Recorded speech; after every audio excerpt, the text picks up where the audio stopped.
तीन बहनों की लालची भाभी। करिश्मा, रेशमा और मनीषा तीन बहनें हैं। उनका एक भाई भी है, मयंक। मयंक अपनी बहनों को बहुत प्यार करता है, लेकिन मयंक की पत्नी सविता इस मामले में मयंक से बिल्कुल ही अलग है। वो अपनी ननदों का जितना बुरा कर सकती है उतना बुरा करती ही रहती है और अपनी ननदों पर हुक्म भी चलाती है। करिश्मा, करिश्मा, तुमने अभी तक नाश्ता नहीं बनाया? तुम्हारे भैया को ऑफिस जाने में देर हो रही है। हाँ भाभी, बस अभी बनाती हूँ। करिश्मा, तुम ये ढीलापन छोड़ दो। कल को पराये घर जाना है। वहाँ अगर तुम इस तरह से काम करोगी तो लोग क्या कहेंगे कि माँ ने और भाभी ने कुछ सिखाया नहीं। और तुम्हारी दोनों बहनें कहाँ है? रेशमा मार्केट गई है और मनीषा सो रही है। क्या? सुबह के 8 बज रहे हैं और ये महारानी अभी भी सो रही है? ये कहते हुए सविता अपनी सास दुर्गा देवी के पास जाती है। माँ जी, देख रही हो अपनी बेटियों के तौर तरीके? क्या हुआ बहू, सुबह सुबह क्या कर दिया मेरी बेटियों ने? अरे, एक तो अभी अभी उठकर किचन में गई है, दूसरी सुबह सुबह बाहर चली गई और तीसरी अभी तक सो रही है। क्या करूं मैं इन तीनों का? मैं तो परेशान हो गई हूँ। जा जाकर उठा उसे और रेशमा से मैं बात करती हूँ। सविता सीधा मनीषा के कमरे में जाती है और उससे कहती है, महारानी जल्दी उठो, सूरज सर पर आ गया है। भाभी थोड़ी देर और सोने दो ना, मैं रात को लेट सोई थी। वो क्या ना, यूनिट टेस्ट चल रहे हैं। शराफत से उठती है या नहीं, या फिर पानी की भरी बाल्टी डालूं तेरे ऊपर? नहीं भाभी, मुझे बिस्तर में नहीं लाना, उठती हूँ मैं। मनीषा जल्दी से उठकर बाथरूम में चली जाती है। सभी आराम से बैठकर नाश्ता कर रहे होते कि तभी रेशमा बाजार से हाथ में सामान लिए आ जाती है। रेशमा को देखते ही सविता उस पर बरस पड़ती है। लो, आ गई महारानी। ऐसा भी क्या सामान लाना था जो सुबह आंख मलते ही बाजार की तरफ रवाना हो गई? भाभी, कल आप ही तो चीख रही थी कि घर का सारा सामान मुझे ही लाना पड़ता है, घर में किसी को भी किसी काम से कोई लेना देना नहीं है। अब मैं बाजार जाकर सामान ले आई तो आपको इस बात से भी तकलीफ हो रही है? देख रही हो माँ जी, अपनी बेटी की जुबान कैंची से भी तेज चलती है। और मयंक, आप तो कुछ कहेंगे नहीं अपनी लाडली बहन को? रेशमा, अपनी भाभी से ऐसे बात नहीं करते। चलो माफी मांगो। भैया, मैं क्यों माफी मांगू? आप भाभी से बोलिए ना कि हम पर कम हुक्म चलाया करे। हम इस घर की बेटियां हैं और आपकी पत्नी की ननद है, नौकरानी नहीं। लो, कर लो बात। इनकी भलाई के लिए कुछ भी बोलो तो इन्हें बुरा लग जाता है। इस घर में यही इज्जत है मेरी। देख लो माँ जी, आपकी बेटी किस लहजे में मुझसे बात कर रही है। सविता वहाँ से चली जाती है। मयंक को बहुत गुस्सा आता है, वो भी वहाँ से चला जाता है। फिर करिश्मा रेशमा को समझाती है, रेशमा, तुम्हें भाभी से माफी मांग लेनी चाहिए थी ना। लेकिन दीदी, मैंने कुछ किया ही नहीं, तो मैं माफी क्यों मांगू?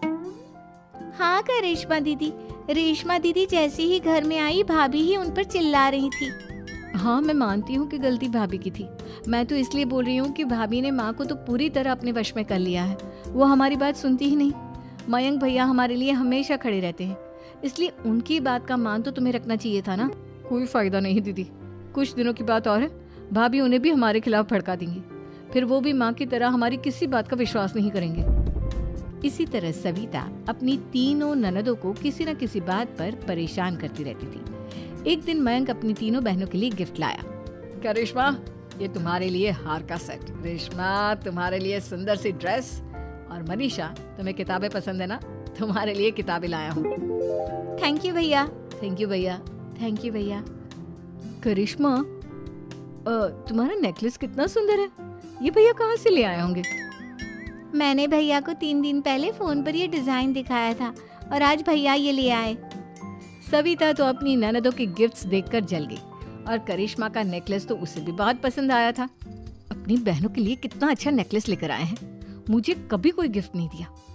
मैं आज ही ये हार चुरा लूंगी। रात में सविता करिश्मा का हार चुरा लेती है और इसी तरह उसे अपनी ननदों की जो भी चीज अच्छी लगती वो उसे मांगती नहीं, बल्कि रात के अंधेरे में चुरा लेती।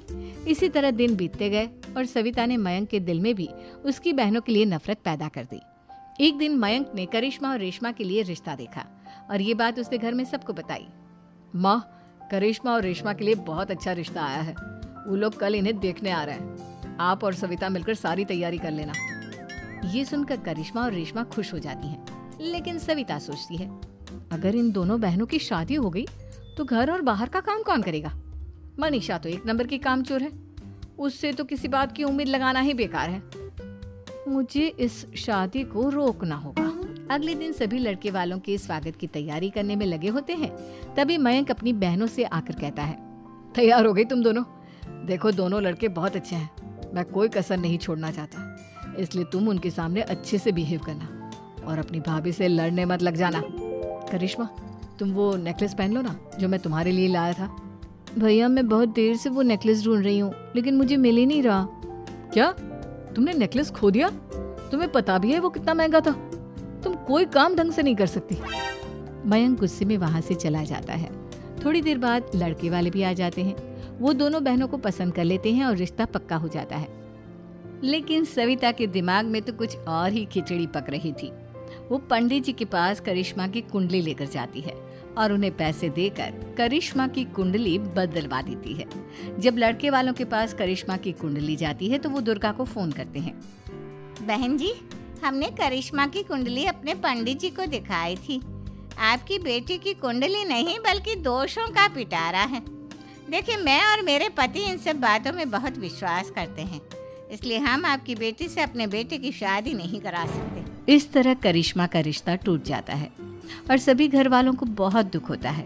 अब कविता सोचती है, चलो करिश्मा का तो रिश्ता टूट गया, अब रेशमा का भी रिश्ता तोड़ना है। क्या करूं?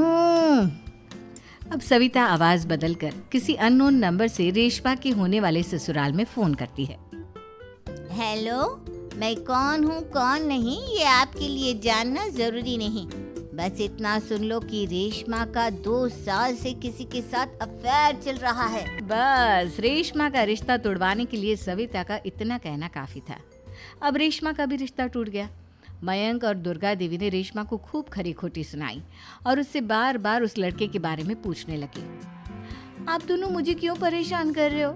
अरे कोई लड़का होगा मेरी लाइफ में तो मैं बताऊंगी ना, जब कोई है ही नहीं तो कहाँ से लाऊं मैं कोई लड़का? तो तेरे होने वाले ससुराल वालों को फोन किसने किया था? माँ मैं नहीं जानती किसने फोन किया था, मैं सच कह रही हूँ। मैं तो पहले ही कह रही थी इसकी लगाम खींच कर रखो, लेकिन मेरी सुनता ही कौन है। आप चुप रहिए भाभी, ये सब आपका ही किया धरा है। अब तीनों बहनों को विश्वास हो जाता है कि ये सब उनकी भाभी ही कर रही है। तीनों बहनें अपनी भाभी को सबक सिखाने के लिए एक वकील कर लेती है और घर में हिस्सा मांग। देखो भैया, माँ बाप की जायदाद में जितना बेटों का हक होता है उतना ही बेटियों का, इसलिए इस घर के 4 हिस्से होंगे और हमें अपना हिस्सा चाहिए। मैंने तुम्हारे लिए क्या क्या नहीं किया और तुम इस घर में हिस्सा मांग रही हो? भैया, आप और माँ हम बहनों की कोई बात नहीं सुनते हो और भाभी हमारी शादी नहीं होने देगी क्योंकि उन्हें लगता है कि आप हमारी शादी में ज्यादा पैसा लगाओगे और उन्हें हम जैसी फ्री की नौकरानी कहाँ मिलेगी। तो हम भाभी के साथ तो रह नहीं सकते, हम बहनों को अपना हिस्सा चाहिए। अरे तुम्हें शर्म आनी चाहिए अपनी भाभी पर ऐसा इल्जाम लगाते हुए। वो तुम्हारे बारे में कितना सोचती है। हाँ माँ, भाभी हमारे बारे में बहुत सोचती है। दिन रात बस यही सोचती रहती है कि किस तरह से अपनी तीनों ननदों को परेशान करूं और कभी मुझे पढ़ने भी नहीं देती। दोनों बहनों का रिश्ता भी तो इन्होंने ही तोड़वाया है और रात में हमारे कमरे में आकर हमारी चीजें भी चुराती हैं। इसी तरह सविता की तीनों ननदें अपनी बात पर अड़ी रही। अब कोर्ट में तारीख भी शुरू हो गई। जब सविता को लगा कि उसकी तीनों ननद इतनी आसानी से नहीं मानने वाली, तो उसने अपने पति और सास को सारी सच्चाई बता दी और अपनी तीनों ननद से माफी मांगी। मयंक और दुर्गा को भी अपनी गलती का एहसास हो गया। अब सविता खुद करिश्मा और रेशमा के लिए अच्छा रिश्ता ढूंढती है और उनकी शादी करवाती है।